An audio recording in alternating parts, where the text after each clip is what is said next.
What's up, everyone? Welcome back to the Sutton Sanctuary Podcast. Brand new episodes with special guests and myself coming to you weekly. Don't forget to hit that like and subscribe so you guys are up to date and get notified right whenever those new episodes are dropped. Once you guys are done with that, head on over to Hydrate12 IV Therapy and Wellness on Facebook and Instagram and get your IV scheduled today. The Sutton Sanctuary Podcast on YouTube and Spotify, as always. Thank you guys for watching. What's up, everybody? Sorry for talking a little podcast stuff there. We're back in the studio. This time, new guest. Your former Division II, former professional basketball player. You now coach the Indiana Ambition, the AAU team out of Evansville here. Yes, sir. And then you've also got your own training skills, fundamental. Got my own brand spun off that. And the name of that is CBRB, coaching by Randy Byrd. Mr. Randy Byrd. Yes, sir. Nice to meet you. Nice to meet you too, bro. Thanks for being here, man. Before we get started, I got to shout out to Randy's wife. Happy birthday. Thank you. Yeah, happy birthday. For sharing them today on your birthday. I appreciate it. Happy birthday. Yep. Yeah, nice to meet you, man. Yeah, pleasure to meet you too, man. So I've known Mitchell for a long time. Okay. Small world. And like 3 years ago, you went to a game in Carmine. I was there and I saw you there. I remember like the first time like I saw you, and then fast forward to I think they played Harrisburg. Something like that. Probably the CIT or something. Yeah. Something like that. Yeah, and like I said, I was there, and then fast forward to, 2-3 years later and started this thing up. It was online. I was like looking, at people and come across your profile, and that's what's up. I saw what you do, and I was like, damn, I think I've seen him before. So that's what's up. Yeah, I appreciate you stopping by, man. Doing it. Reaching out, man. It's an honor. It's a pleasure, man, to share my story and be on your platform as you guys grow. And for sure. And so I love what you guys do. So yeah, I appreciate it. I'll be out here as many times as you want me to, man. Yeah, bro, we're running back, no doubt. Yeah, you got on the St. Louis cap. You from St. Louis? That's the crib, man. That's from St. Yeah, born in St. Louis, born and raised in St. Louis, man, and ended up in Evansville later on in life. So we'll probably get into that. Here shortly, but yeah, that's the hometown, man. Grew up just a city boy, kind of all over St. Louis, and right, and ended up going to college and landing here in Evansville. That's what brought you to Evansville college. Yeah, I got you. What was it like growing up in St. Louis? Man, for me personally, I mean, it's I had the typical like like good life, you know what I mean, growing up as a kid. Right. Super young. And then, we kind of ran into my mom raising two boys, we kind of ran into some financial hardships. Sure. Where we lost our house when I was in like first grade. And, it was one of those things where we was trying to survive, man. We were homeless for a while. I remember growing up in grade school from about maybe first grade to maybe third. So we were kind of hopping around hotels and staying with my mom's friends. And I switched a lot of schools then too. So I went to like 4 different elementary schools growing up. So I do remember that vividly. And I do remember having a good life before that. And then, I played sports pretty much. I played baseball growing up from young until maybe 6th grade. Yeah, I was going to ask you if you were a multi-sport athlete. Yeah, I was a single sport athlete. I played baseball, and I just messed around with basketball just around the neighborhood. I got with my older brother and his friends and kids I met. Just like kind of a pastime, really. Yeah. My brother, he loved basketball, but he couldn't play at a high level because he had what they call fallen arches. His feet was really bad. Damn. But he can really shoot though. Yeah. He can shoot. Set him up, huh? Oh man, like set him up. He had heavy feet, but once he gets to his spot, he can. Yeah, he gets it off. You're in trouble. He taught me how to shoot. Yeah, okay. He taught me how to shoot at a young age. Yeah. And that's about all I knew growing up. Playing basketball. What position did you play in baseball? Man, I was a pitcher, man. Damn. How tall are you now? I'm 6'11" now. What age were you whenever you hit 6'11"? Was it young? Or was man, I hit I'm 6'10 3/4. So with shoes, I'm basically Yeah. 7 foot, 7 foot, easy. but they Yeah. would list me right now as either 6'11", 7 foot. But I hit 6'11" in college, man. Like I was Damn. 6'9" coming out of high school. 6'9" coming out of high school. So you was still big as hell young. yeah. I mean, you grew early and Yeah, I was 6'7" as a sophomore, 6'5" as a yeah, freshman, yeah. and then I kept growing. Did Like, somebody come to you and was like, "We have to get you on a basketball floor"? yeah, Like, what are you yeah. doing, pitching? Like, You're exactly right, bro. So it was just around that time to where we were transitioning and we were kind of getting settled out of that homeless yeah, situation. My mom found a place in North St. Louis, and I remember we kind of settled in there. So I got connected with this boys club called Herbert Hoover's Boys Club out of St. okay, Louis. And that's kind of where you went to your after school program, or you went to go play video games, arcade, I kind of gotcha. hang out. It's a safe place you can go. Is that like a pretty average thing in the city? Do Yeah, they have like back programs then. like that? Yeah, back then. Now I don't even know Yeah, if it exists. I've never heard of anything like that. Because now, parents stay at home, they work from home. Right. There's not many clubs like that. For me, that's where I went. That's where Mhm. me and my brother went after school. My brother would either come after he got out of school because I was young, Yeah. and I was either, at baseball practice or hanging out in the lobby playing video Right. games. So one day, man, I remember, dude, it was probably about maybe 5th or 6th grade, and the coach seen me. I was waiting on my mom to pick me up, and I was Yeah. shooting around in the gym. Yeah. I was just messing around. I shot with 2 hands. Like, Right. he didn't know if I was a lefty or a righty. Yeah. So when I was shooting, I made a few, and he saw it. He was like, "Man, are you a lefty or a righty?" And I was like, "I'm a lefty, coach." And he's like, "Man, we gotta have you come out." Yeah, and you're I was left-handed. like, "Okay." And my mom had showed up shortly after, Damn, and they got to unicorn walking chopping it up. They were around. talking Yeah. for probably about an hour, bro. So I kind of knew what was popping in. And after they got done, my mom was like, "You'll be at basketball practice this weekend. He seems to like you." And I was like, "Oh, no, I can't do it." I was like, "No, I can't." I was like, "I don't know how to play. Like, Yeah. literally on the team." So she dropped me off. I showed up, and I had the best practice I could. It wasn't great. Yeah. I couldn't really dribble. I didn't have the IQ. I didn't know spots.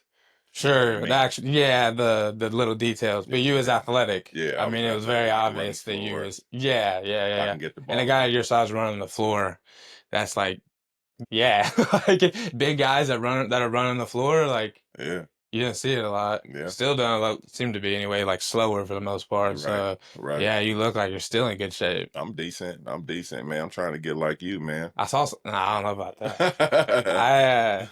I saw some of the videos. You still getting up, messing around, putting Yeah, it down. I'm still dunking, man. I'm 43 now, man, and I'm blessed to be able to still get up. And Yeah. I tore my Achilles a couple years ago, Mm. and I wasn't dunking before then because I was probably a little over 300 pounds. I was like 320. Yeah.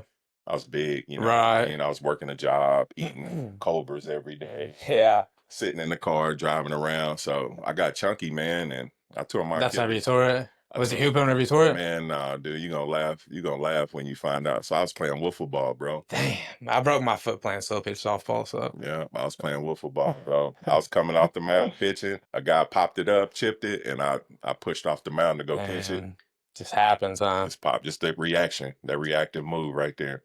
Makes you wonder. Just like, how close have you been doing that in the past? Man, I messed it up in college. Yeah, I did messed you? it up You in had college. prior kind of issues Yeah, with I it. tweaked it in college. I I tweaked it gotcha. overseas. Damn. You know what I mean? I tweaked it a tons of time playing rec ball after. Yeah, You know what for I sure. mean? And I think it was just a matter of time. Yeah. You know? So yeah, going back to like before college. So you moved around in grade school. Yeah. Where'd you go to high school? So I went to high school. I went to high school at Kirkwood High School in Missouri. It's in West County. So we had moved. Once I started playing basketball at that program, I was in about 5th or 6th grade. I was in 5th grade then. And then we moved. My mom moved to another county, and then they had a program. It was called DSEG. So back then, like the city kids Yeah. can have opportunity to go out to schools out in the county. You know what I Okay. mean? So Yeah. it Yeah. was a bus transportation situation, Gotcha. and they called it DSEG. And they sent you a letter to figure out what school you wanted to go to. So my mom felt that was a good fit for me to go out Sure. to the county. I didn't want to go because I was used to being in the city. I was a city boy, and that's why all In my your friends blood, huh? was. Yeah, and I was Yeah. like, man, I don't want to go here with all these white people. And, Yeah. it was just different. It was different. Yeah, for So, sure, for and sure. I remember first day of school, man. She picked Knifer Middle School, which fed into Kirkwood, dropped me off, and I was crying like a baby. She was like, go in the office and get set up, get your classes and all of that. I'm crying down the hallway, wiping out tears. Yeah. I'm looking around and I'm like, oh, it's black people here too. You know what I Okay. mean? I seen these two black girls, these two twins. And I looked, I was like, dang, they were pretty, man. Yeah. And I might be all right. I walked to the office, got all my stuff and got all my classes. And then it was time to go to class. Sure enough, my locker was right next to one of the twins' locker. There you go. I go to my locker and I look at the number and I look, she's in her locker and I'm like, that's one of them girls I've seen. Yeah. So I'm acting all cool and and then I introduced myself and she's like, hey, I'm Susie. And I was like, all right. So then we went to class and we just kind of connected as locker buddies, Yeah. and she made me comfortable being there. For sure. And then I met one of my best friends to this day, Nick Cooley. I met him Shout out Nick. throughout the year, man, and he's my homie, man. He's my brother. His family basically adopted me later on. Like once I got further into middle school, I started going over to his house, hanging out.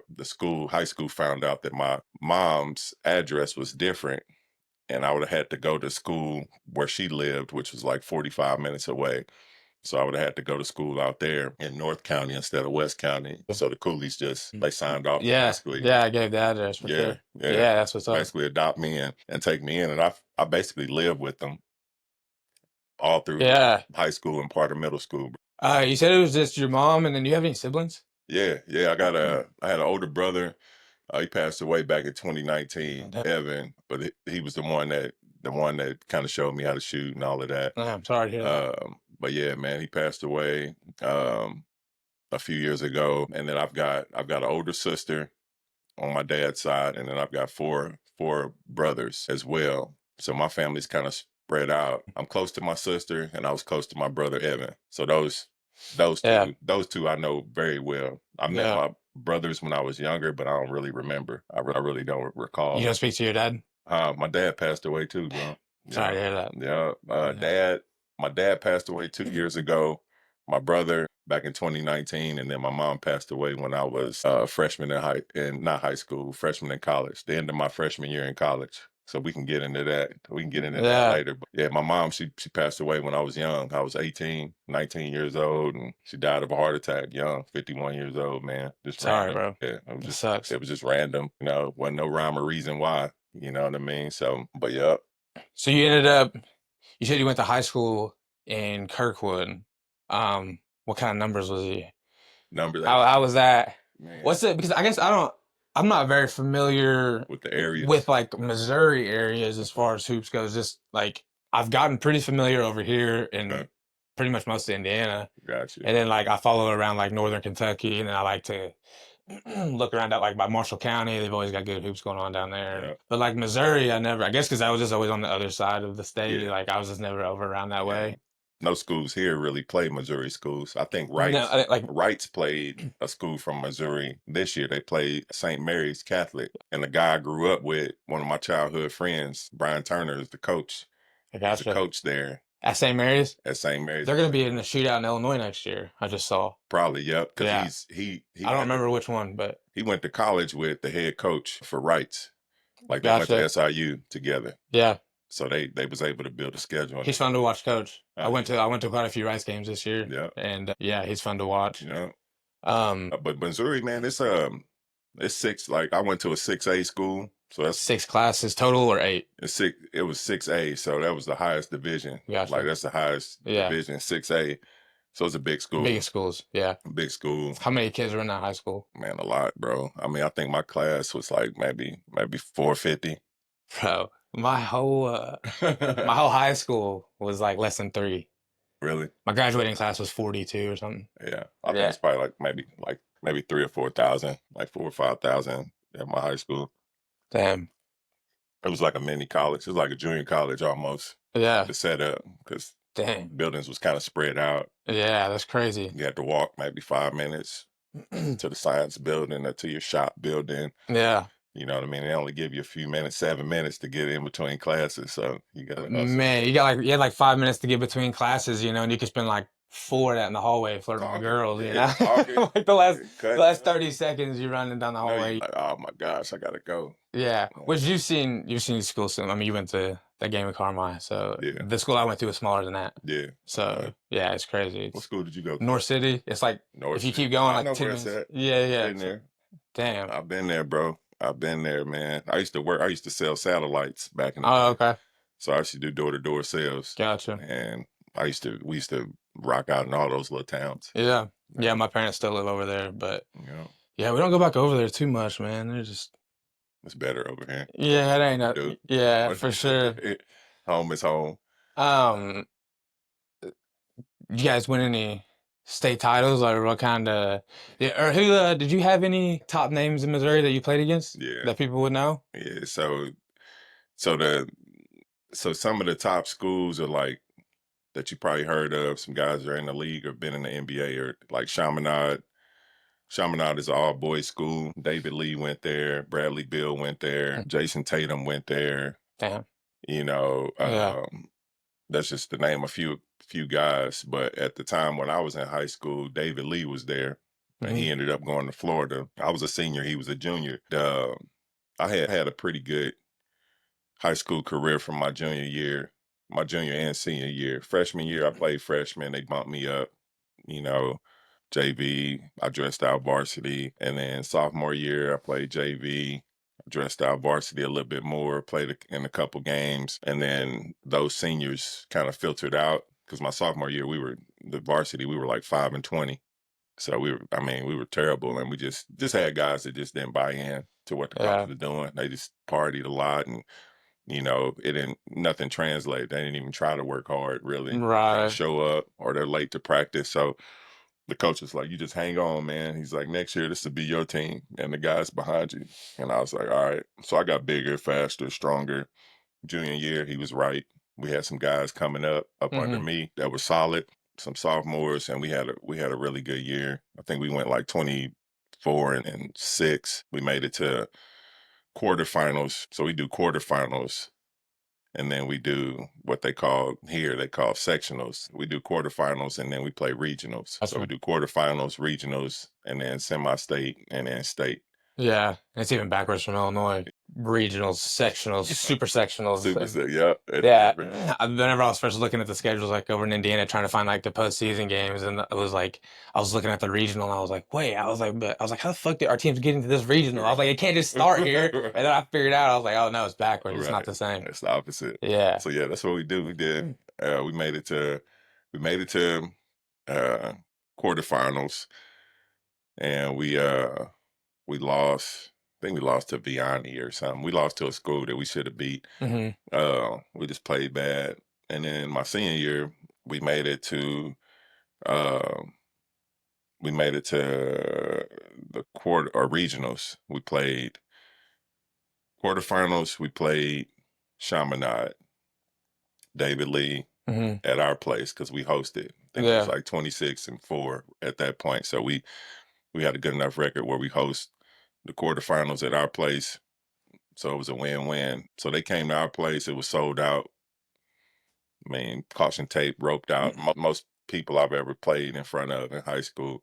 It was a dope experience. And they were talking about, the big man battle, in the Midwest, David Lee versus Randy. My last name was Holbrook at the time. So it was Randy Holbrook and David Lee.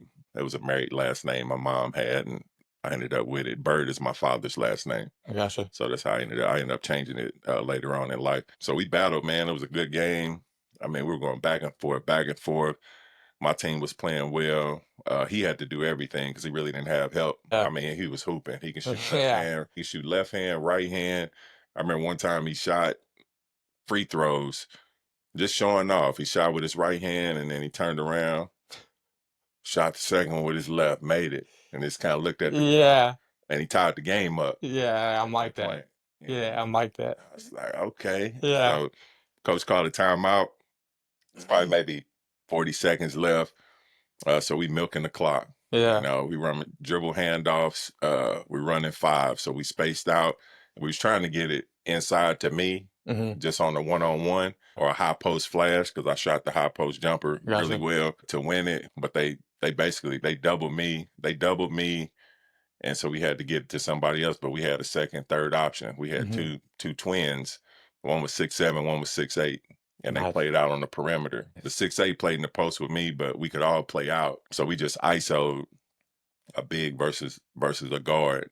We set a pin down screen for him to pop up, and then he ran the ISO. He was able to shake, get to a mid range shot. Boom, hit that mug with like 3 seconds left, and they had to heave. They had to heave a half court shot, and we ended up winning by 2, man, and going to quarterfinals, man. So it was fun. That was like the furthest I think our school has been in a long time with that record. Yeah.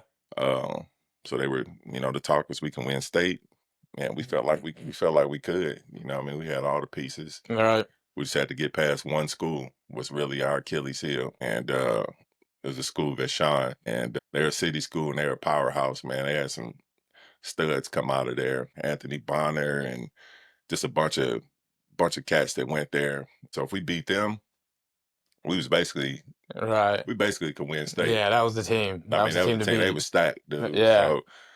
So it wasn't any other team other than DeSmet, and that was, another West County or St. Charles school that was good, but I think they had got beat, so they were out of it. So we played that game, but our guard play was insufficient. Yeah. Our guards were scared that game. I ain't gonna lie. Our guards were shook that game. Them elite guards is next level. You see it. It's especially around here, whenever you don't have teams that have 5 guys deep. Yep. Especially around here, it's normally you don't even have guys really that are 6'8", 6'9", 6'10", 6'11". It's more so a lot of guard play. But whenever you do see those elite guards, they're difference makers, dude. Whenever they're out on, they're picking you up full court. They're fast. Every time you turn around, they're there. Yeah. Every time you try to get a shot off, they're there. Yeah. And then you got to come back on the other end, and they're coming off screens, and they're just fast. And it's something about watching an elite point guard that's like not like a point guard. Like, okay, obviously, like watching Steph is awesome. Right.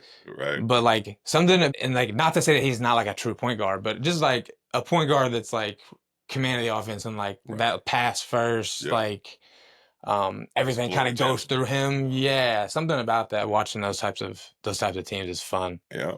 And they had that. They had one of those guys, and then they had big guys around them. And this guy was older.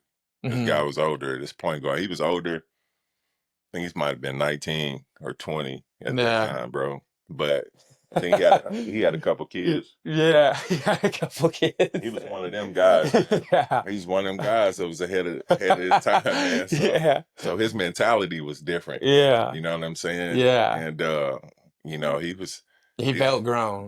He felt like he was playing kids. He played grown, and that's how he was talking before the game. Warm-ups. I remember talking to our guards and, calling them this, that, and the third, and they were looking at him, and I was like, man, I told one of my guys, one of the twins, I said, bro, man, we gonna lose this game, bro. I said, we are shook.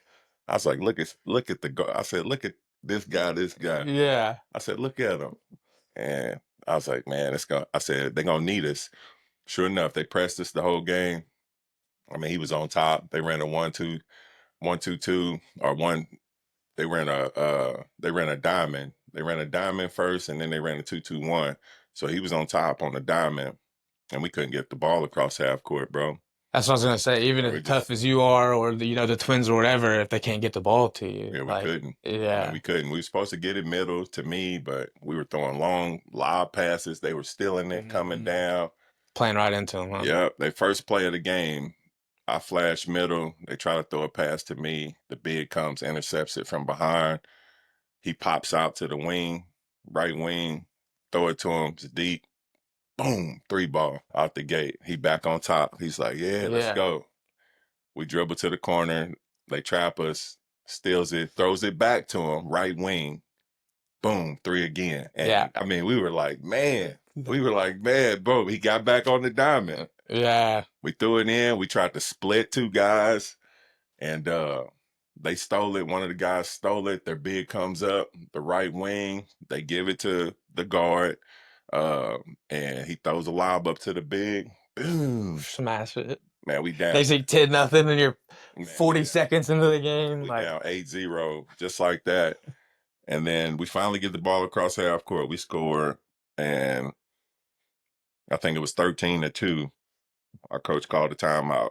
And, he was like, what do you guys want to do? mhm. You want to tuck your tail, or you want to fight?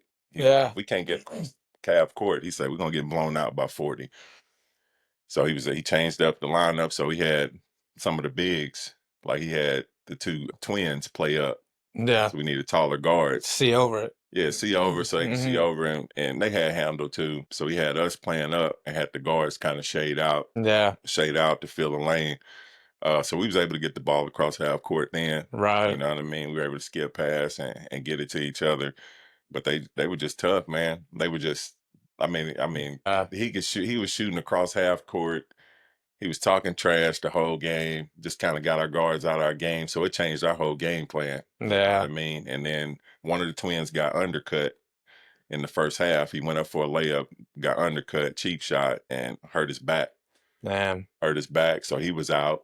Yeah. And then I fouled out later on that game. Yep. And it was just night. We lost, man. Was you fouling out a lot? No, bro. I fouled out twice. My senior year. I don't know if I even fouled out at all my junior year. Yeah. But I wasn't a shot blocker really. Right. I had maybe a block a game. Gotcha. But I played smart. I knew I had to be in the game. Right. Yeah. So, yeah. That comes with just that next level awareness. And I knew I had to be in the game, and I mean I was taller than most people. There wasn't no. You know what I mean? Reason to be jumping at people. Yeah. No. Only time we played guys that were my size were like deep in, and the playoffs or something like that. Right. Quarterfinals or regionals or semi-state, but I didn't foul out. I didn't foul out a lot.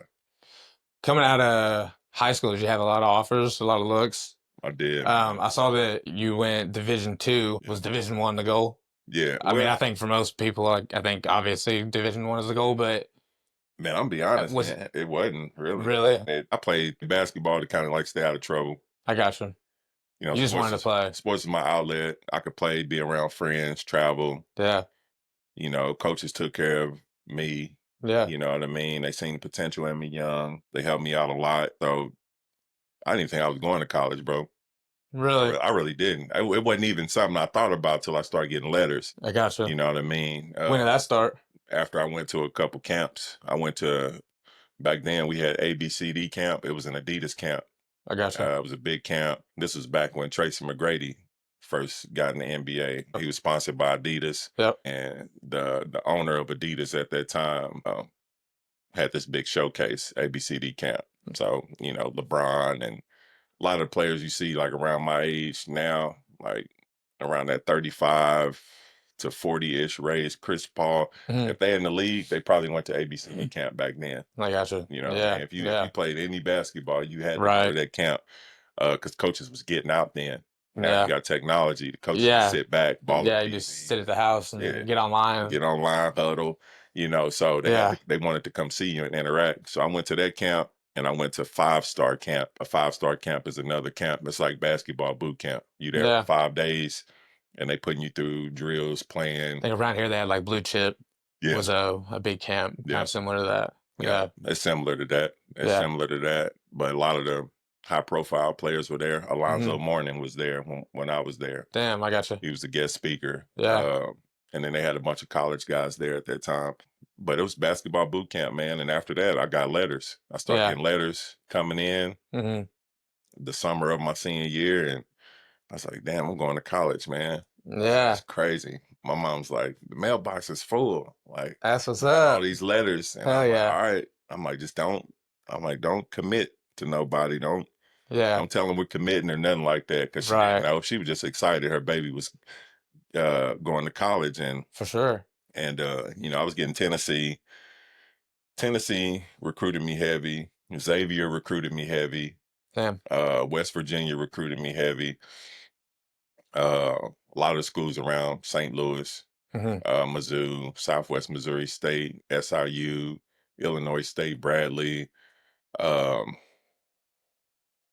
I mean, just to name a few, but Villanova was on me heavy. They recruited me heavy. They was actually one of my top threes. It was I narrowed it down to my top three was Xavier, Tennessee, and Villanova, and then I had to pick a couple of the mid majors. So I picked like SMS, Southwest Missouri State, or Illinois State, or Bradley. They were kind of on the list, but I could go unofficial visits to those because they were close to home. So I did. I ended up liking the staff at Xavier. So I didn't take any other visit other than the Xavier. What was that trip like to Xavier? Man, it was dope. I mean, it was freaking dope. I mean, it was party time. Yeah. It was party time. They get you right? They took care of me, dude. And what's crazy was David West, he played in the NBA. David West was Golden State. Yeah. On the team. Yeah. On the team. Yeah. David West was a freshman there.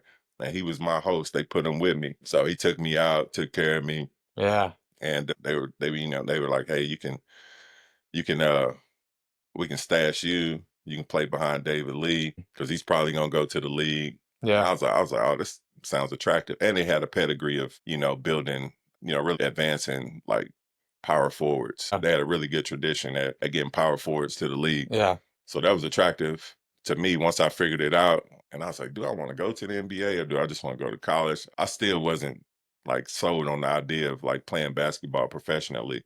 I was just like, I can go to college. That's the next step. Yeah. I'll do that. See what happens. So we had a good time, man. I had a good time. When I came back, I was like, I committed, man. I was like, I committed. And then I had to take the SAT test. I gotcha. And I bombed it. And that kind of derailed me back. So I had to go to JUCO. I gotcha. I had to go to junior college. Damn. Yeah, you hadn't had any sort of like prep for the SAT that hadn't even really been brought up until my senior year, man. Yeah. Until my senior year. So I can only take it so many times. I gotcha. So, there's a period, deadline where you could only take, it during this time, and this time. So I took the ACT twice and I took the SAT once. That's all the time I had within that year. Yeah. To try to get it, and I didn't make it. I needed an 18, and I got a 16 the first time, and then I got a 17, and then the SAT was just tough. Yeah, I don't know what I got on that. I probably bombed that one. I don't remember. I don't remember taking those tests. I think I got like a 1,000 or something. I got something terrible. Yeah, something terrible, man. Yeah, it was like super low. Right. Yeah, damn. So there's especially now, I think like probably the last 5 years or so, JUCO has definitely become a much more attractable option for a lot of people, especially if you're like around here. There's some legit JUCOs even just around here. Obviously over at John A, them boys is always competing. Tyler goes there. Vince Ends. Yeah, and then even like into baseball, there's always Johnny's baseball team's always legit. Wabash Valley out of Mount Carmel, they're always national championship contenders. Wabash won it when I was in JUCO. So yeah, I played 1 year junior college baseball at Fairfield, and we played Wabash like twice that year. And that year they had one kid, he was like 6'9", he was a starting pitcher, and dude sat about 96, 97. Yeah. He was like, he committed to Louisville if he didn't go to the draft the next year. Right. And like their whole starting 8 was all going Division I, and their backup first baseman was going Division II. They were loaded. Like, yeah, it was unreal. Yeah, I think they ended up like getting second that year. I'm pretty sure John A might have won it that year. Well, Illinois, it's a lot of phenomenal baseball players that came out of Illinois. Yeah, out of Harrisburg, they had the Roper twins that went to Illinois and started shortstop and third base together. Okay, they were fucking tough. That was the same age group of that Harrisburg team that won the state tournament back in it had been 2012. Okay. And they had the head, Tyler Smith-Peters, the head coach of John A now. I don't. So is he a baseball coach? Basketball. So have you heard of the Smith-Peters? Do you know them out of Harrisburg? I mean, like the Smith-Peters, it's the dynasty family of Southern Illinois. You putting me on. I haven't heard of them. So Randy Smith-Peters was the head coach. That's Tyler's dad. Okay. He coached there forever, legend. He was coaching whenever they won. He's got like 4 sons. They're all studs. Tyler was the youngest. Tyler was the senior 2012 of Harrisburg. They won the state tournament that year. And then he's got an older brother, Kyle. And Kyle is now the assistant coach at the University of Missouri. And he was at John A. before. He was the head coach of John A., multiple titles. So yeah, he goes to Mizzou. He's an assistant there now. And then Tyler goes to SIU right out of high school, played there for 4 years. People argued he might have should have went to John A. and played for his brother for 2 years. Right. Because he would have fucking hurt people in JUCO. Like he was a role player in Division I, but like in JUCO it'd have been night. He was nasty, yeah. He was like 6'4", 6'5" point guard. Gotcha. Could stroke it, hops. He was tough. Got you. So now he's the head coach at John A. After Kyle left, they hired Tyler after he gets down to SIU. And his first year at John A. wins the national title. So I mean, they're just like that. Like the whole family. Yeah, I've seen John A. I mean, you see them. I didn't know that family had the pedigree. Mm-hmm. They did. Yeah, you have to do some research on that 2012 team of Harrisburg because they were legit. It's a 3A. They probably ran through it. The state championship game was the closest. I can't remember who they played, but they had a point guard on the team they played. It was a team from Chicago. I was about to say it had to be Chicago. And well, it was a whole thing. If you find that game, you should watch it because at the end of the game, like this kid ends up getting ejected, and like none of the other team accepted their medals. There was like a bunch of like crazy shit that went down, refereeing calls. This kid gets ejected with like the last minute of the game. Like it was bizarre. Gotcha. And Harrisburg ended up winning that game. Gotcha. But yeah, them and Capel Henshaw. He was a lefty. He was their 2 guard, and he went Division II. They had a sophomore on that team, Bahari Amaya. He was like 6'6". He went Division II to the University of Illinois Springfield. Okay. Roper started. Cody Roper. I think it was Cody. I can't remember his first name. He was like a 3 guard on that team, going Division I to play baseball. Like they had a transfer kid from Iceland that was playing for them. Like they were just for Southern Illinois. Like they were loaded. Yeah, it was wild. They had what they needed. Yeah, and that same year, Gallatin County, which is just south of Carmine. I know exactly where it's that same year. So this is my freshman year of high school. Gallatin County had a senior, Andrew Drone. Okay. 7 foot. He went to Rice in Texas. Okay. They had their 4 guard. He was Patrick Lowe. He was like 6'7", jump out of the gym. This is again a school of like 400 kids. Yeah, I know. Oh man.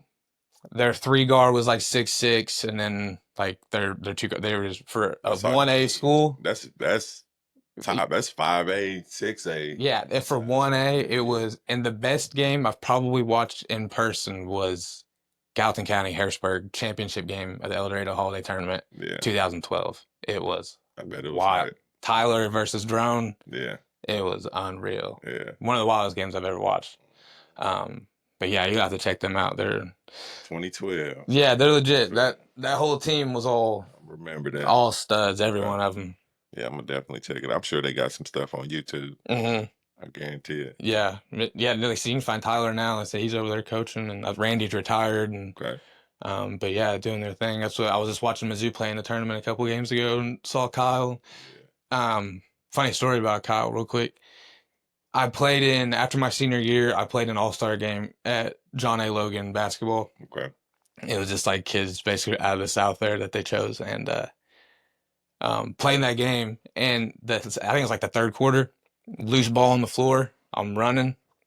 I dive head first after this ball, and this kid comes in from the side. At the same time, I laid out, and he's running, and he steps forward with his knee as I dive, and he knees me right across the face.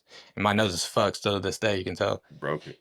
Oh, yeah, just completely sideways, out of socket, just like pushed off to the side. And I was leaking. As soon as I came up, like I was just leaking all over the place. So I just ran straight to the bathroom. Right. Kyle was coaching there at the time. And Kyle followed me into the bathroom, and I was looking in the mirror at it, and I was like, damn, this is crazy. And Kyle come running in, and I looked over at Kyle, and he looked at me, and he goes, oh, shit. I don't know what to do about that. And I was like, hold on a sec.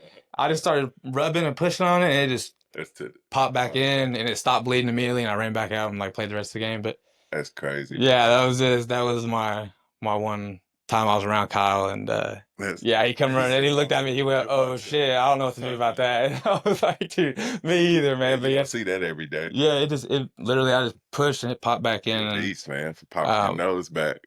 I was like, "Man, it's All-Star again. Like I can't That's crazy. sit out the rest of this game. Like this Was it sucks." easy to pop back, or you just kind of moved it? Yeah, it wasn't like I wasn't even really trying to push it back in. I was just like trying to feel what was going on, and then it just like as I was feeling it, yeah, it just right back in, and I was like, "Oh shit!" And it stopped bleeding, and I'm washed up. Let's ride. Yeah, let's get it. That's crazy. But yeah, so you said you went to JUCO. Where'd you end up deciding to go? I went to Odessa. Odessa? Where's that? Odessa, it's in Texas. Oh hell yeah! How'd you like Texas? Man, that part was nothing. It's like West Texas, nothing but oil and tumbleweed and dirt. But as far as the basketball part, it was nice. Yeah, it was nice. We had some dogs. We competed. Yeah. And what's crazy about that was I didn't want to go junior college because I was already like, my mindset, I was like Xavier. So I was kind of heartbroken. Yeah. And kind of like kids nowadays, they feel like if they don't go D1, they're not good. Right. I'm just like, JUCO is where it's at. Yeah. So when I went on my visit, I found out just that that's where the dogs is at. That's where the animals are at. You know, I mean, these are dogs. It's like guys that, need a second, third chance. They're older a lot of times, what I mean? And they it's kind of the last shot. Last shot, man. So they giving it their all. So when I went on my visit, I mean, just playing against those guys, I realized just like the level, because I didn't play against anybody at Xavier. I watched them practice. So I didn't get a chance to get the feel. But when I went to junior college, they asked me to run, and it was physical. It was I don't know what, man. I remember I had blood on my T-shirt after playing. You know what I mean? It was just super physical, man. And I was just like, I held my own, but I'm like, damn, these guys are strong, man. Yeah. Like, it's a difference between just a 1-2 year difference. Is crazy in the physicality. The strength. The strength, dude. That's what separates, in my opinion. You always see guys in high school that are like next level athletes and the strength difference. And a lot of times in this area, these guys get penalized for it, normally get fouls called on them and shit, that when in reality, it's like, dude, like, I'm just stronger than he is. Yeah. And you see it in these guys that are next level, and you can tell. It's like they're just like born with it. It's just a next level, like a core strength of like, I don't know what it is, but and legs, you know what I mean? Just legs, upper body, just a grown man type of strength. Definitely. You're like, it's like your dad's manhandling you. Yeah. It's kind of how I was like, dang, man, I got to get stronger. So I ended up holding my own. I ended up committing, and what's crazy is they gave me 2 scholarships to go there. So when I was heading back from my visit, I wasn't sure yet, and I was about to get on the plane, and they were like, hey, what if we give you 2 scholarships? What if you can bring anybody you want? Damn. Crazy, bro. Yeah. It's crazy. I've never heard anybody tell this story. This is so real. But I was like, so I can bring anybody? And they were like, yeah, anybody you want. They were like, you can bring one of your AAU teammates, anybody from high school. Right. So I was like, all right. I was like, full ride. And they were like, yeah. I was like, well, I'm coming then. I was like, I'll go back and I'll figure out who I want to bring. So I went back to high school that Monday, and that was a guy I knew I wanted to bring. I could have brought anybody, but this guy, I was like, man, yeah, I'm bringing my man Daryl Redmond, because he was a 6'5". We had the 2 twins, we had me, but Daryl Redmond was a dog. He was like Mike Tyson of basketball. Yeah. He was just an animal, dude. Yeah. Just undersized post guy. He'll go up against anybody. Hated to play against him, but wanted him on your team. He gonna talk trash to you. He gonna call you everything. He gonna score on you, and you ain't like, he gets buckets. It's kind of like Charles Barkley. Yeah. This is like, how is he getting this off over guys? Yeah. You know what I mean? He just had the footwork, and he just had heart, man. So I went back to his locker, and I'm like, Daryl, we call him D-head because he had a big head. There's some big muscle head. He had that boxer's brow. Yeah. He looked like he mad all the time. Yeah. So he always looked like this. And so I'm like, head, man. I'm like, man, my visit to Odessa went straight. Or he asked me, he's like, how'd your visit to Odessa go? I was like, it went straight, man. And I was like, shoot, they actually gave me 2 scholarships, bro. And he was like, oh, that's what's up. And he grabbing his books. And I'm like, you trying to go to Odessa? He's like, hell yeah. Yeah. And Fuck so yeah. and so we sent the paper, or we told the coach, they sent the paperwork in, sent us some jerseys to have a media day, and shoot, the rest was history. Both went to Odessa, and then had 2 great years there, man. Yeah. Had 2 great years there. We competed at a high level, and we made it to Hutchinson, which is, like the big dance of JUCO. You want to Gotcha. play it, want to play in Want to play in Hutch. that. That's like the tournament now. I think they do like D1 NCAA type deal. They do it like a bid. Yeah. So they do a 32. Right. Back when I played, it was 16, just the top 16. Yeah. I got you. Make it to Hutch. So Yeah. it's a Sweet 16. So we made it to Hutch my first year, man. Mm-hmm. Made it to Hutch my first year. Made it to the Final Four. Lost to Allegheny from Maryland, and Wabash Valley won it that year. Damn. They beat Indian Hills. Damn. That's crazy. Yeah. They had Antoine Barber back then, went to Kentucky, and he was killing. Yeah. He was cooking. They had him, and then they had somebody else that went to the league, like Kwame Brown, or they had somebody that went to the NBA. Yeah. Yeah. They had another big guy, but they were Damn. killing, man. But yeah, that's how I ended up in Odessa, man. I gotcha. Did you you were just there 2 years and you left? Just 2. Just 2? Just 2, and your mother passed away while you were at Odessa? Yeah, the end of my freshman year. So after that tournament run, we were doing finals. Mm-hmm. We were doing finals, and then I was out with a family that kind of let us horseback ride, barbecue. One of the kids that played on the team, one of my teammates, not kid, but he's a grown man now. But his family used to let us go out there on horseback ride, grill out. Me and my roommate from Delaware was real close, and we like horseback riding. So we would go out there, and then the coaches came out one night. We were out shooting jackrabbits one night with 12 gauges and some Texas shit, huh? Yeah, just doing Texas stuff. And boys, man. And and I remember driving back in the truck with the dad, and then we were, they was letting us, we was drinking beers, and we was having a good old time. So we was hee-hawing, and we look in the distance, and we see our coaches out there, and like it was everybody sitting down in a circle. And so, I'm like, I'm just having a good time. I'm probably faded at that time. I'm just like, yeah, hey, what's up? I'm like, hey, what's up, coach? Yeah.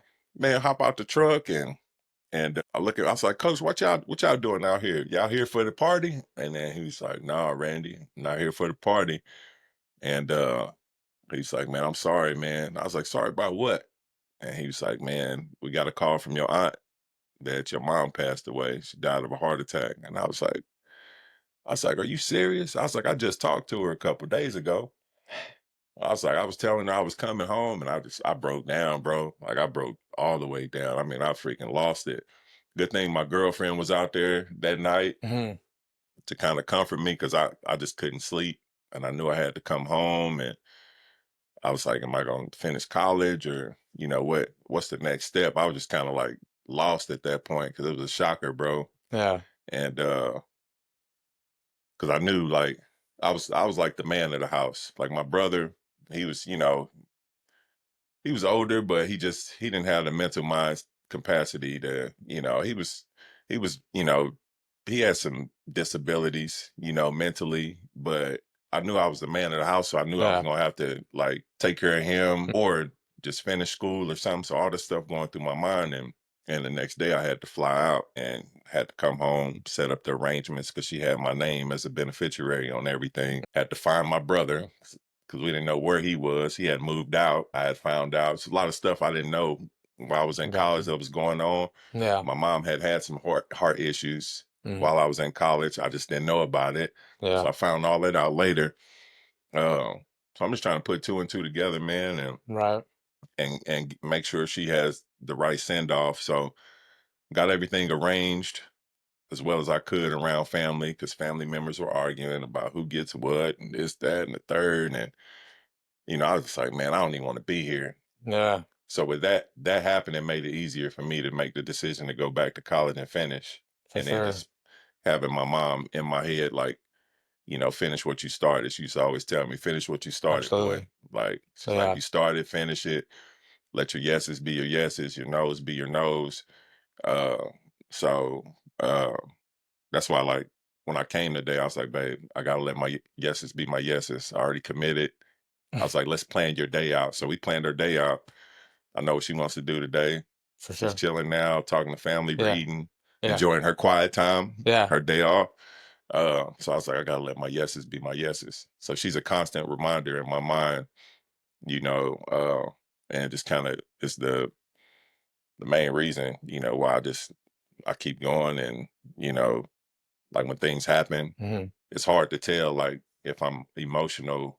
Like my wife's still trying to figure that Yeah. out. She's like, do you ever get sad? I'm like, yeah, I do. I just don't dwell Yeah. in the moment. I get sad. I have sad moments. They're normally by myself or they just hit me random. And then, you know, I try to think of, you know, like the the purpose that I'm here for. Like, you know, I'm here for a purpose. I'm here for a reason. Why be sad all the time? Like, why sit Yeah. in sadness all the time when there's so much that's plentiful out here and somebody that really like needs you? Like, there's Yeah. somebody that needs you. So I always feel like that. I'm like, yeah, babe, I get sad, but I just can't dwell. She's like, you just don't worry about nothing. And I was like, worrying ain't gonna add nothing to my Yeah. day. Like, worrying ain't gonna help us at all. Mhm. I do have worry moments, but I don't stay in those moments. I try to get Yeah. out of them because it's a negative, you know, it's just a negative thing to sit in, and it's not positive. Right. I was like, does it make you feel good? No. Mhm. All right, well, then why do it? Yeah. I heard a guy said, he's like, does worrying about anything add years to your life? Doesn't. He's like, do you get it? He's like, do you get extra time here because you sit around and worry? You know? He's like, Nope. then why? Nope. He's like, your time here. He's like, whatever you believe in. He's like, you don't get any more than that. He's like, you're only here for a certain amount of time. He's like, does worrying about stuff add any time to your It life? don't You add know? nothing, man. It don't add nothing, man. So I mean, that's kind of where, you know, why I'm the way I am. Just coming from being raised by a strong woman, man. My mom, she raising two boys. Just seen her fight through a lot to try to keep us safe, Mm-hmm. make sure we got a roof over our head. Even when we were homeless, she made sure that we were safe. Absolutely. Because I mean, anything could have happened. I mean, we lived out our car for probably like 2 weeks at Yeah. one point. You know, as much stuff as we could have in the Right. car. You know, on the side of the highway. I remember that, and you know, she made sure we were safe. Yeah. There were nights she didn't Amen. sleep. Nights she didn't sleep. And I'm just like, how are we? I'm thinking now, like, how did we survive that? Like, how? Like, what was she doing? Because she couldn't work. Right. Because we stand in the car. Where we gonna go? Yeah. You know what I mean? I'm Yeah. young. My brother, he couldn't drive yet. We got all this stuff in the car. So I'm like, how did we? You know, how did we Yeah. make it? And it was all God, man. I mean, it's now I look at it, it's all God, man. God protected us.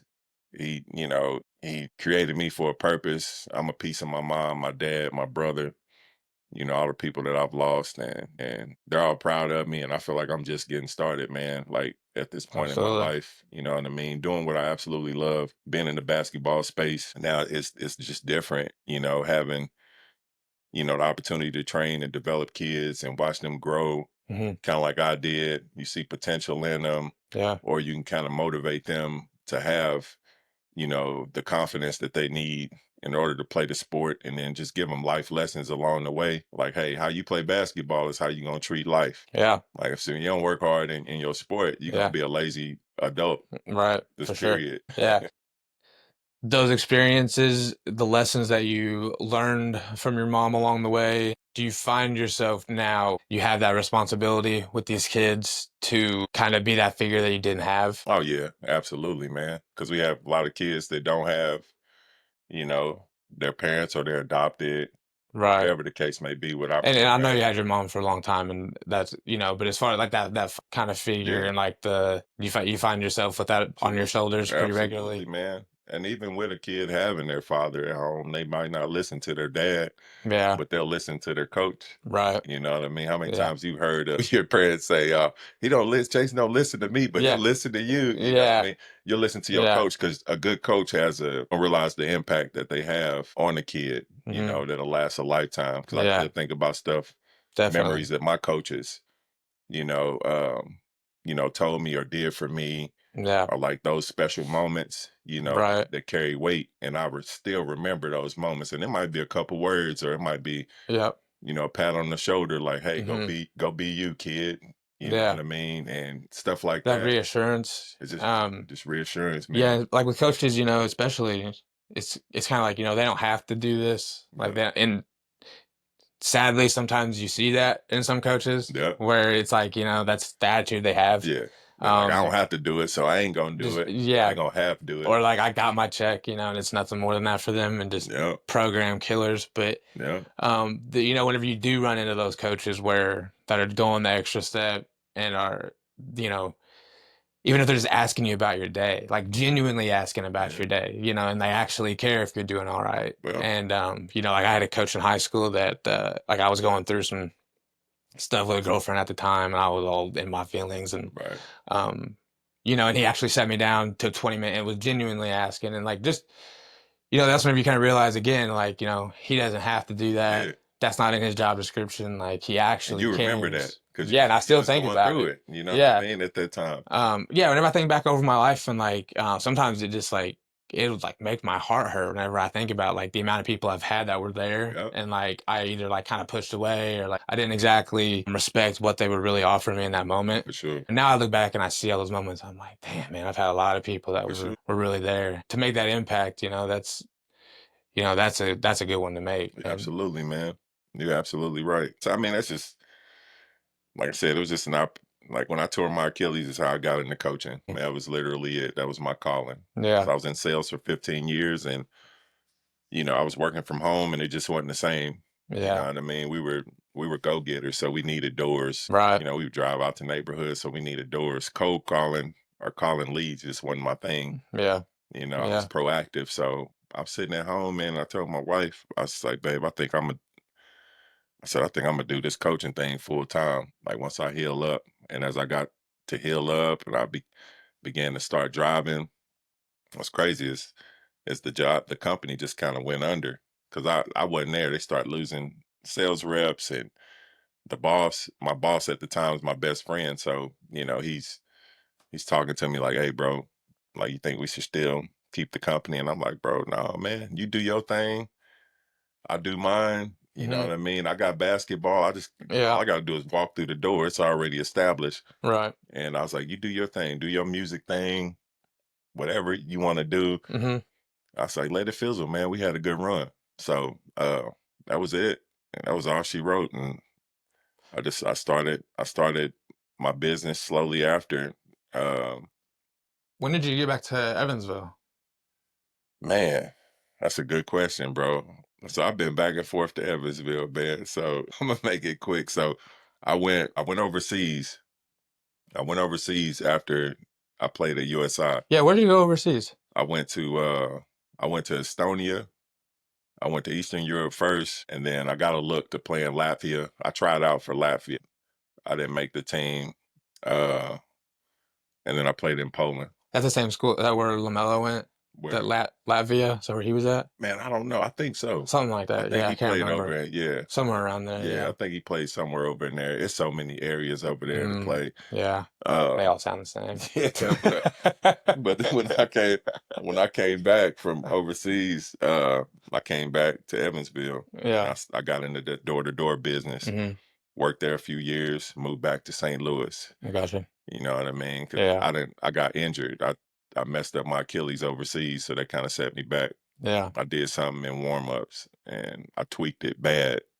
And they were trying to treat it over there, but they couldn't. They just didn't have the doctors or expertise where I was at to treat it. I don't know what they was doing. So I ended up coming back, and I was depressed for a long time. So I had to work, move back to Evansville, work that job, move back to St. Louis, and then I was just in a dark place, dude. I was just, hanging out with my old friends, doing what we used to do back in the day, but even tougher. You know what I mean? Just, dibbling and dabbling into everything, everything, partying hard, just doing all kind of, doing drugs, you name it. We was on it. Right. Cause I was older now, I was in my Yeah. early 20s.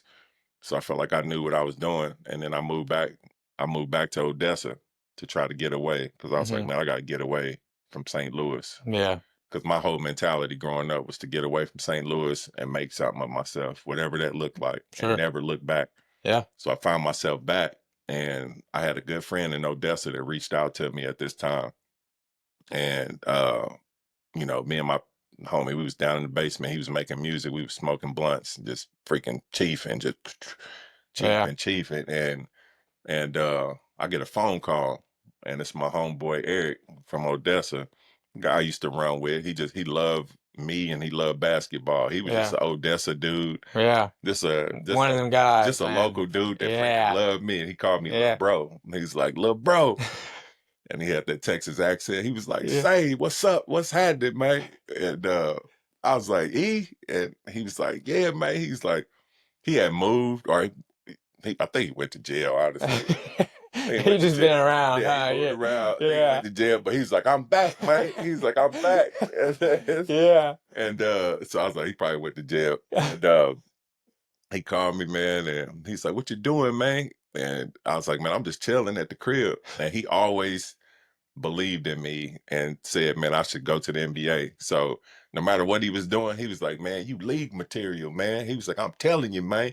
So he was like, you need to come down here if you ain't doing nothing and train. And he's like, I got a place now. And I was like, cool. If this gets me out of St. Louis, cool. I was like, man, you gonna have to pay for everything. He was like, man, I got you, man. He was like, I'll call you back in about an hour or two. He called me back, and he had a plane ticket for me to fly out of St. Louis the next day. Damn. So the next day. So I looked at my homeboy Nick. That was my guy Nick. We was down in the basement. And I was like, man, I'm out of here, bro. Gotta go, man. Yeah. So that was my opportunity. When I tried to give it another shot at hooping. I went down there with him. Of course, I was still partying because he was a party animal, dude. But I was in the gym too. Right. I mean, I was in the gym. I was working out. I got in phenomenal shape. Probably the best shape I ever been in my life, bro. Yeah. I mean, I had a 6-pack. I could jump out the gym. I got quicker. I got real lean, but I still had the size. I was doing P90X like crazy. Mm-hmm. Yeah. I was doing yoga and all kind of stuff. I started playing for a semi-pro team down there. And then I was getting looks to play in the ABA or play in the G League. It was the Albuquerque Thunder at the time. And Darvin Ham was the coach. Darvin Ham was the coach at that time. Where's he at now? I don't know where he at. I think he with the Bucks or something now. Yeah, was he with the Mavs at one time? He was with the Lakers, and then I don't know where he at now. Yeah, he's an assistant coach somewhere. But they were recruiting me heavy, and just nothing came out of it. And then boom, I had a son. Got a girl pregnant in the midst of all of this, and you know, I had a son. She was gonna keep it, and I was like, dang, man, I was like, I need to stop chasing this basketball dream. Life got real then. Yeah. I was like, man, what do I need to do? What do I need to do? So fast forward, she had the baby. Boom. My son was about a year and a half at that time. I was with a different girl other than my son's mom. And I was wasn't nothing coming out of it. I was like, man, I'm just spinning in circles, man. Yeah. I'm just maintaining right now. Yep. I think I'm doing well, but I'm not. As most people do. Yeah. And I was just like, dude, I gotta get back to where I'm loved and where I can thrive at. And Evansville was always feeling that purpose, bro. You still feeling it? Yeah. I got shit to do. I got stuff to do. My son's gonna get older, and I was like, if I don't leave Odessa now, I'm gonna look back. I'm gonna be one of them old dudes talking about I woulda, coulda, shoulda. Yeah. And I remember when I'd be in jail somewhere. Right. And I didn't want that. I didn't want my son to have a dad like that. I wanted him to, at least if me and his mom wasn't gonna be together, was to have a dad that cared and for sure that he knew was gonna be around and available for him as he gets older. And so I moved back to Evansville like a third time. Yeah. And then I just worked, man. I worked until life threw me another curveball, but I stayed rooted here. Built a lot of relationships with people, and then I moved to Louisville. Moved to Louisville for a little bit with a girl, and then I moved back to Evansville, and now this is where I'm at. I got married. Boom, I'm here now. Here you do your you've got your brand with your the fundamentals and the I can't think of the word I'm trying to come to. The training. But the training, and then But the Evansville, the AAU team, did you start that? I got Mitch Lewis. I gotcha. He's from Evansville. He went to Castle back in the day, but he started it. He lived in San Antonio. This is right around the same time I moved back from Louisville. He lived in San Antonio for some years. He had moved there, stayed there, helped a guy ran a program called I think the Texas Raiders or something like that. And then he had moved back when I had moved back, and I ran into his dad at Tri-State Athletic Club in the gym. I was working out one morning, and his dad Jerry was like, "Mitch is moving back, man." He's like, he's thinking about starting the AAU program, and he's like, "You should hit him up." And I was like, "All right." So about a week went by. Same thing. Me and Mitch were coming out. I was coming out the locker room. Mitch was coming in, and I seen him. I was like, "What's up, bro? What you up to, man?" I was like, "Your dad told me you was about to start an AAU program," and he was like, "Yeah, man." He's like, "I got the name, ambition," and he's like, "I'd love for you to help if you could." You know what I mean? I was like, "Bro, say less. I'm there." Yeah. I was like, "I'm freaking there, bro," because I knew his heart. I know if he moved back to start a program, there were really nothing but EBA at the time. I only think may have been Pocket City, and then just some other little organizations. But I was like, I knew Mitch Hart, so I was like, yeah, if I'm gonna ride with somebody and do basketball, he's one of them guys. Yeah. And now, shoot, this is year 10. Damn. This is our 10th year, man. Yeah. 10-year anniversary that we've been doing it. So he started it, and I'm his main guy. Like him and the two primary head coaches, and then we got some guys that have helped out over the years. And now we at the point to where we need guys to help us coach. Good solid guys. Yeah. Let me know. For sure, bro. They just, fit our culture and just gonna help build the kids up. And, for sure. So we got 22 teams this year, and we got 4th through 11th, girls and boys. So, and then some of the teams, we got two teams. So we've got a elite team, and then we've got a developmental team, and then if we have a third team, they're like super developmental. They're kids that maybe got cut from their school, but they get an opportunity to play travel basketball, do the hotel thing, hopefully develop, get better, and maybe make their team one day. So we don't make cuts from 4th through 8th. High school, we kind of facilitate a team, or we make cuts, or kids kind of filter themselves out in high school. They go chasing fool's gold. Trying to find a team, Right. Yeah. But that's how I got into it, man. And my guy Mitch Lewis, man, he started it, and so here we are now, man, to this day. Yeah. Who's been one of your top players that you've kind of brought up through the AAU team that's maybe went on? Man, as of right now, they're in 2025. So the 2025 guys right now, just look out for those guys. So it's like they're about to go to college now. So we got some guys that are in the works of going to college. Of course, JUCO. A lot of them are going JUCO.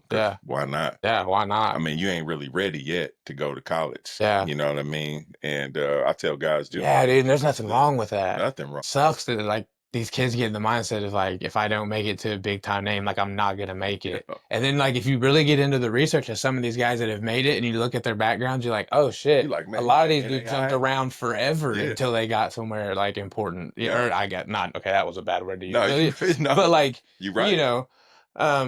Somewhere of a little higher significance or standard. But a lot of those guys you see have spent a lot of time and bro. running around at the lower levels, man. Just finding that one guy that saw the potential. It just takes one. That's it. It takes one opportunity. So this 2025 group of guys that we had, they got some studs, man. They go to college, they can get college paid for. I told them, we told them you made it. That's a win. All day. That's a win all day. What you do with it from here on through, it's just it's the commitment, the work, God's will. If that's his will for you to continue to go, then you're gonna go far, But just enjoy it, because it can all end in one play, one moment, what I mean? So enjoy every moment of it, because it could be short lived. Most athletes don't play for a long time. Not very long. Or some of the studs don't go as far as you thought they was gonna go. And then this bottom feeder guy ends up making it. Yeah. There's levels of this shit. Levels, man. Yeah. So, I tell them all the time, this group, the group 2025 group we've had since like 4th and 5th grade. Gotcha.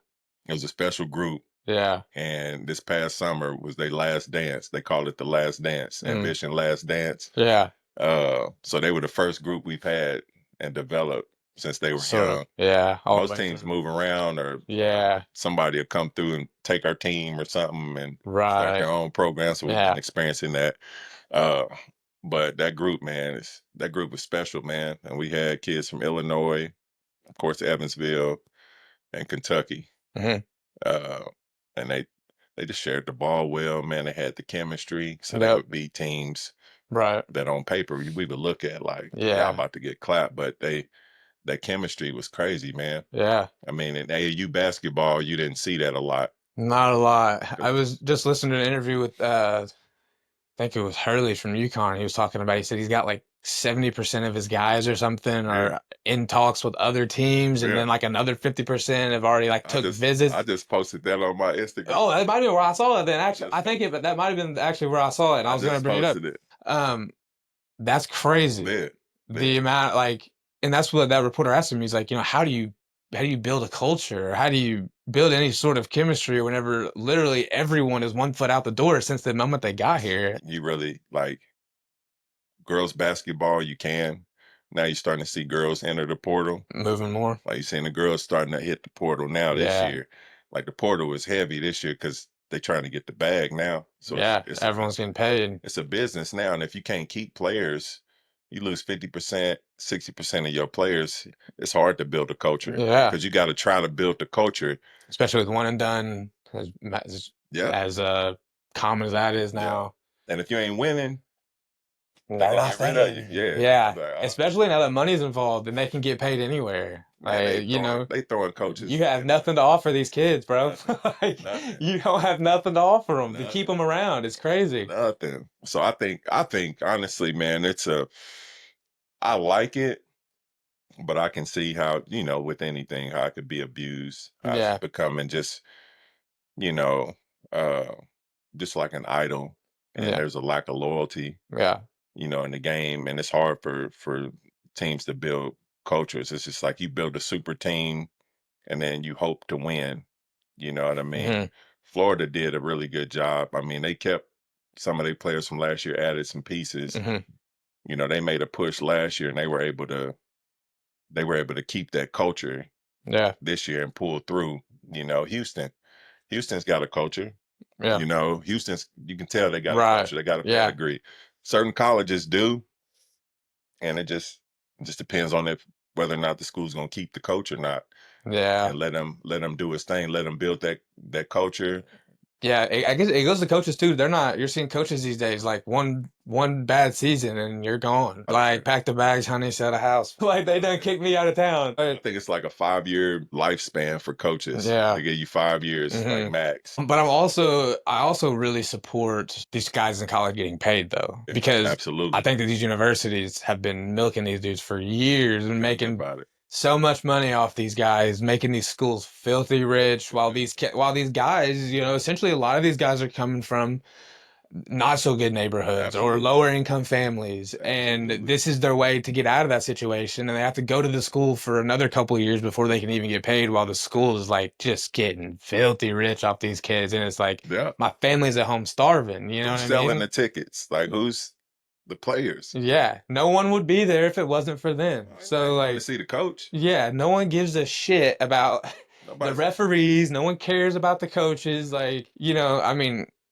there's some OG fans you like to watch a good head coach that really knows what he's doing. But you're there to watch the talent, the kids, and the fact that a lot of these kids are struggling outside of what you're seeing on the floor. Like, a lot of these kids are going through hell whenever they walk out of that arena. Going through it, man. And I think I'm in major support of those guys getting paid. I think they deserve it. And I think if that school's going to make money off of them the way that they are, then, like, cut the kids a check. They're still winning, regardless. They still winning. Yeah, it's not like you're missing out. Like, okay, it's like they passing around money like no other. Right? Yeah, help to build schedules and all of that. They got to pay a school maybe $100,000 to play them like a D2 or something. Yeah, you know what I mean. Yeah, I mean, they throwing around money like free cheese, man. So I'm actually happy about The NIL, I love it.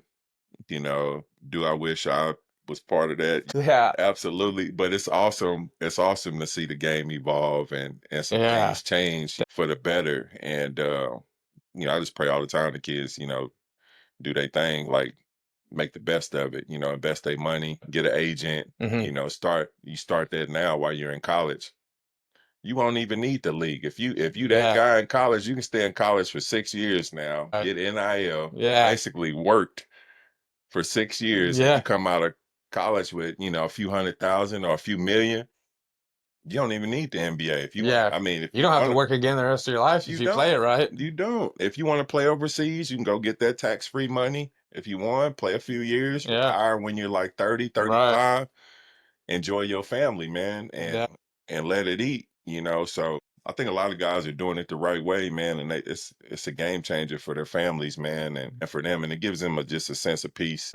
For sure. I got some pocket change to survive in college, and I may want to stay, and I think you'll see guys stay longer and come back and return. Yeah, there is probably a flip side to that you don't see. The guys that are your maybe second string team guys, or you know, they're 6, 7, 8, you know, role player type of guys, and probably not going to go to the league. Maybe a G League if they just really pop off, but the 4 years is all they're going to get. And you know, for them, that's, you know, that'd be super beneficial for knowing that instead of now like the one and done's, like, well, a couple of these guys you can probably guarantee we'll be here for the 4 years because this is what as good as it's gonna get. So yeah, there probably is the flip side of that. I was gonna ask what you thought about the shot clock in high school basketball. I wish we had it sooner. Yeah, me too. I wish we had it. They need it. It's so bad, dude. I looked that up a few months back. They got it in other states. Yeah. You know what I mean? And it's coming everywhere. Is it this year? This 2025 is supposed to be in effect everywhere? 2025, 2026, yeah. Yeah. It's gonna expose a lot of probably well, it's gonna expose your coaches completely. Whether can you run a do you have a play that you can get a bucket? Yep. Do you or not? And a lot of these guys, and you know, I won't get into that. I already know all this, but yep, I know. But a lot of these guys, especially around the area, I mean, I've bitched about it before. They ain't got no plays. They run the same 2 motion offenses 40 minutes a night, and they stall out. They stall ball, run 5 out, dribble handoff. It just and they score 40 points a game. They beat a team 41-36. You know, the game is freaking slow, man. It's so bad. It's slow. It's slow. So teams will get blown out. Yep. And like you said, teams that's got good coaches, the ones that don't will get exposed. And there's, even if you don't really have a very good team, around at a high school level, especially around here, you should be able to put together some sort of play within 35 seconds to get a shot off. It shouldn't be that crazy. It's simple. It shouldn't be that hard. You see, you know, you get the shot clock violations in college, the high division, whatever, but it's like, okay, elite athletes guarding those dudes. Like, you know, like their point guards are 6'3", 6'4", like. But at a high school level around here, you should be able to get a shot off in 35 seconds. There's no one clamping you up like that. And if you are playing a team that is just clamping you up like that, you're probably in some sort of shootout. And you probably knew that ass beating was coming anyway before you got there. Well, I think, and absolutely. And plus, you're going to see a lot of those good teams press a little bit more, speed the game up. You know what I mean? Because if you can get a couple steals, not get across half court, I mean, shoot, they can't milk the shot clock. Right. You know what I mean? So I'm looking forward to it. You'll see the game speed up a little bit, and I'm interested to see, man, because I mean, either that or you're gonna see some bad teams, and then you should get better players. Now, you know, there's also another flip side. You should get better players, so now you got to find players with the IQ that can run your sets, that can get a shot. It's gonna force some of these kids to kind of figure it out. You got to. Like, you know, before you could kind of run at your own pace and get your bucket whenever. Now it's like, okay, I have to get to my spot and I have to create a shot. And there's probably going to be some kids that were like decent and are probably going to fall off. But there's probably going to be some guys that are decent and are probably going to find like a little bit of a newfound confidence of like, oh, wait a second, I can get a bucket if I have to. And maybe didn't really, because they've never had that pressure on them to have to get it within a certain amount of time. So now, hopefully you see kids excelling the other way. You know, you're gonna have some that are gonna be like, oh fuck, I'm not really like that. And you gotta use your whole team, or you gotta use, Yeah. you know, all your bullets, all your guys. You know, you just can't use one There guy. has to be off-ball activity happening It's now. got And to. there can't be guys just camping. Like, Nah. stuff has to be in motion No, you all gotta the pass. time. You gotta pass, cut, screen, dribble less. Not all that dribbling. Yeah. Like, you gotta be on it. For sure. You gotta be on it. Yeah. Yeah, I'm all about the shot clock, bro. I am too. I'm so happy. It should have been done a long time ago. I agree. I agree. Shit. Well, man, we'll probably gonna wrap this thing up. No, Yeah. I appreciate you stopping by today, dude. Yeah, it's a pleasure. Good time. Looking forward to having you back in the future. And anytime. Happy birthday to the wife. Thank you again for letting. I don't want to say letting him, but happy birthday. But for sharing him with me today. I appreciate it. She's super cool. She's the one that's like, go do it. She's like, if you want to, she's like, go do it. I was like, yeah. I was like, I gotta do it. For sure. For sure. Plus, I wanted to. I wanted to come meet you and everything. And, I was excited. You know, so it's always cool. It's my second time being on the podcast. Cool. So I'm here, man. Yeah, we'll set it up, dude. We'll run it back. Yeah. Happy birthday. If you guys haven't already, make sure you guys are heading over to Hydrate 12 IV Therapy. That is Briley and her partner's business. Get your IV scheduled today. You can find them on Facebook and Instagram. Like I mentioned in the past, I have a pretty good looking wife, so you get to hang out there for an hour if she comes and does your IV. So doesn't get much better than that. Thank you guys for the support. We got more guests coming, more episodes coming out every single week. Subscribe. Don't miss them. I love you guys. Subscribe. Thank you. Peace.